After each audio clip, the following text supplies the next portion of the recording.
Welcome to this explainer. Today, we're going to peel back the layers of local search to reveal how your business is truly evaluated by algorithms. We often think of our digital presence strictly in terms of a website or social media feeds, but today, we're diving into the invisible data layer that actually dictates your commercial performance in the modern marketplace.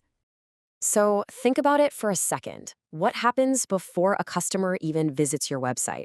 You might think they're carefully looking at your services or browsing your portfolio, but actually, search engines have already presented them with condensed information designed for rapid evaluation.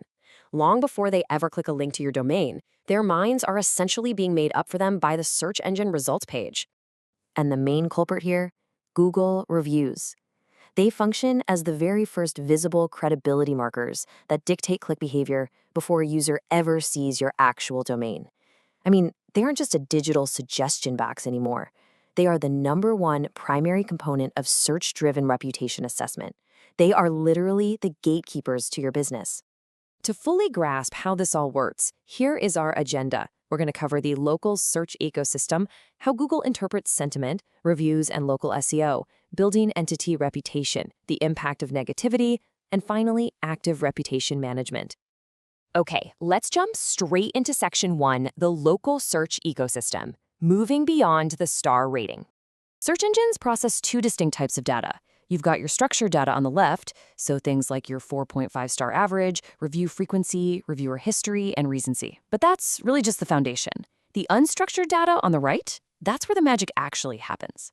When a customer writes a review saying, fastest emergency plumber in downtown Chicago, the algorithm is mining those exact words. It's aggregating that contextual language, service terminology, and geographic references to figure out exactly what it is you do, where you do it, and how well you perform.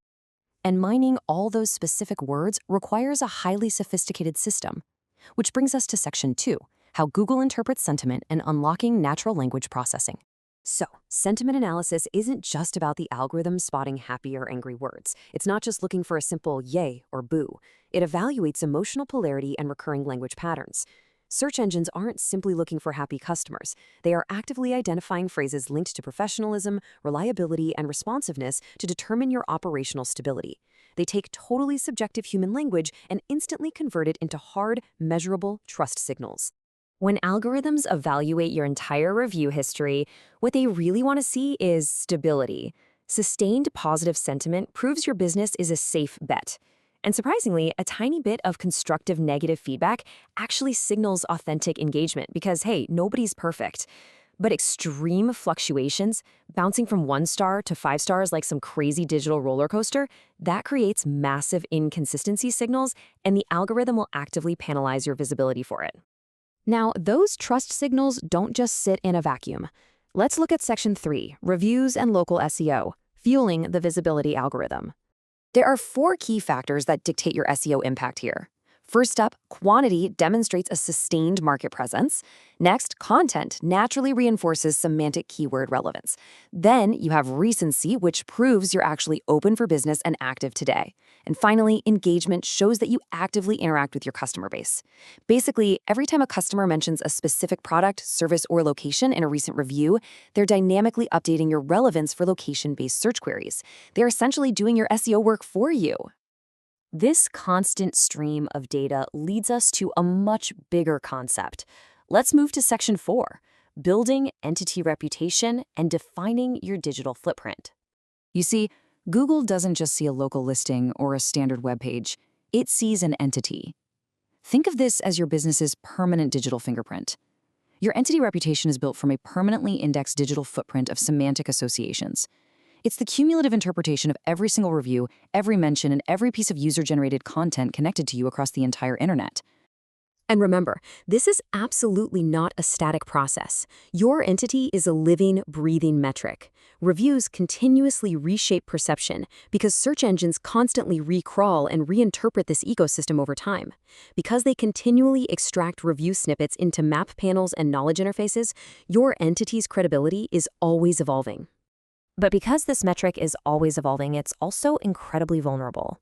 That brings us to Section 5, the impact of negativity, evaluating risk and authenticity.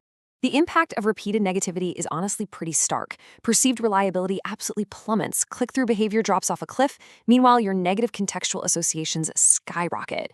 Repeated negative terminology regarding delays or disputes creates a massive reputational imbalance, which search engines interpret as operational inconsistency. Ultimately, that slashes your engagement metrics. It basically tells the algorithm that your business is a high risk to users. Now, if you're thinking, hey, I'll just manipulate this system with a bot farm of fake positive reviews to drown out the bad ones, definitely think again. Algorithms heavily scrutinize reviewer authenticity to detect spam and manipulation, prioritizing verifiable user engagement to protect the whole search ecosystem. They're looking at posting frequency, the geographic consistency of the user, their account history, and natural linguistic variations. If it looks unnatural, it gets flagged, severely damaging your hard-earned trust signals. So, knowing all this algorithmic reality, how do you actually take control of your digital narrative? Let's get into our final section, active reputation management, the defense strategy. Look, replying to reviews isn't just basic customer service. It's a vital SEO tactic. The defense strategy takes 4 clear steps. Monitor the ecosystem closely, provide timely and transparent responses, publicly contextualize criticism to reduce its negative impact, and always maintain professional communication consistency. Factual professional responses demonstrate entity accountability and mitigate negative trust evaluations. When you respond factually to a negative review, you aren't just talking to that one angry customer. You are quite literally proving your stability to the algorithm itself. Ultimately, reputation management is the process of analyzing, structuring, and influencing how digital information defines trust and authority within search ecosystems. By actively managing this data layer, you are directly influencing the behavioral signals and trust metrics that dictate your commercial performance and search prominence. You are shaping the very signals the search engine relies on. Which leaves us with a pretty fundamental question for you. Are you just passively collecting feedback, or are you actively managing the data layer that dictates your search visibility? It is time to take control of the matrix that defines your business. To proactively structure your digital footprint, visit www.clearmyname.org today. Because in the modern world of local search, your reputation isn't just what people say about you. It's exactly how the algorithm defines you. Will you leave that definition to chance, or will you take control of the narrative?